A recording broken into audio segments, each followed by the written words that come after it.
Hi மக்களே, நம்ம வீடியோவை நீங்கள் தொடர்ந்து பார்க்குறவங்களா இருந்தால் நம்ம தரிசனம் பண்ண போகிறது இது 7வது லிங்கமாக இருக்கும். குபேர லிங்கம். அண்ணாமலையருக்கு அரோகரான்னு தரிசனம் பண்ணிட்டு கடந்து வந்துக்கிட்டே இருக்கோம். நம்ம தற்காலிகமான பேருந்து நிலையத்தை அடைஞ்சிட்டோம். இந்த பேருந்து நிலையத்தில் தான் வெளியூர் பக்தர்கள்லாம் வந்து தரிசனம் பண்ணிட்டு கிரிவலம் பண்ணிட்டு இங்கிருந்து கிளம்பி அவங்கவுங்க ஊருக்கு போவாங்க.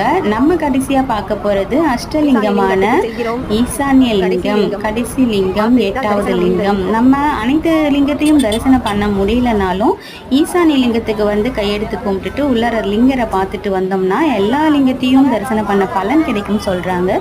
நம்ம அது முடிச்சுட்டு பேருந்து நிலையத்தை கடந்து வந்துட்டுருக்கோம். ஆரம்பத்தில் நடை வேகமாக இருக்கும், முடிக்கும் போது நடை இப்படி தான் இருக்கும். நான் இங்கே வீடியோவில் பார்த்தது என்னென்னா, ஒரு பக்தர் 100 ரூபாய் விட்டு போயிட்டார் போல். ரொம்ப கஷ்டமாக இருந்துச்சு.